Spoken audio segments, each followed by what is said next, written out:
சீமான் அவர்கள் அதை பாவிப்பதை தவிர தமிழக மக்களுக்கு வேறு எதுவுமே செய்யவில்லை.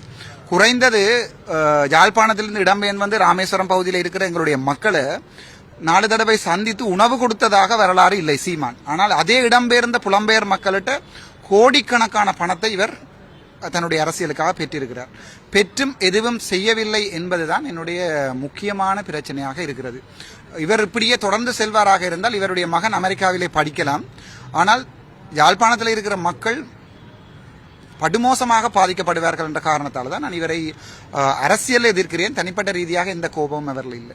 அந்த மனநோய்களில் பல விதங்கள் இருக்கிறது. டிலூஷன், ஹலுசினேஷன் என்றெல்லாம் சொல்லுவார்கள். மருத்துவம் தெரிந்தவர்களுக்கு தெரியும்.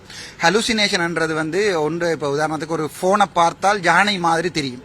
மேபி அப்படி மாறி வேறு யாரோடையும் இருந்து அவருக்கு ஹலுசினேஷன் இருக்கிறபடியால் அப்படி அவர் சந்தித்தாரோ இல்லையோ எங்களுக்கு ஒரு நம்பிக்கை இல்லை. இவர் மேபி ஒரு 2 நிமிஷம் 1 நிமிஷம் அவர் தலைவரை சந்தித்திருக்கலாம், கதைத்திருக்கலாம். அதற்காக அவர் எனக்கு துவாக்கு சுட பயிற்சி தந்தார், அவர் எனக்கு மான்கறி வத்தல் போட்டு தந்தார், ஆமைக்கறியை வீட்டை கொண்டு போக சொன்னார் என்றதெல்லாம் சாத்தியக்கூறு இல்லாத ஒரு விடயம். ஆமைக்கறி சம்பந்தமா 300 கிலோ கொடுத்தாங்க. ஆமா, ஒரு ஆமையோட வெயிட் எவ்வளவு? சாதாரணமா ஒரு ஆமையை நாங்கள் எலும்பு எல்லாத்தையும் கலட்டி அதனுடைய ரச்சியை எடுத்தால் குறைஞ்சது ஒரு 300 கிராம் தான் வரும். ஸோ இவருக்கு 40-50 கிலோ வத்தல் போட்டு கொடுப்பதாக இருந்தால் கிட்டத்தட்ட 4000 ஆமையை. அப்போ எங்களுடைய விடுதலை போராளிகள் போராட்டத்தை நிப்பாட்டி போட்டு சீமானுக்காக ஆமை பிடித்திருக்கணும் ஒரு 6 மாதம். அப்படி பிடித்திருந்தா தான் அந்த அவ்வளவு வத்தலும் வந்திருக்கு.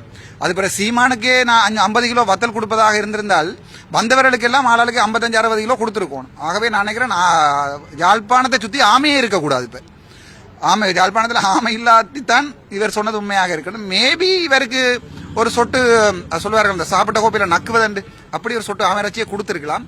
அதுக்காக 50 கிலோ வத்தல் தந்திருக்கிறெல்லாம் அது தமிழ் யாழ்ப்பாண மக்கள் சிரிக்கிறார்கள். அவ்வளவு வெற்றிடத்தை யார் நிரப்புகிறார்களோ அது எங்களுடைய இளைய தளபதி விஜய் அவர்கள் நிரப்பலாம், அல்லது புதிதாக ஒருவர் நிரப்பலாம். ஆனால் சீமான் நிரப்ப போவதில்லை.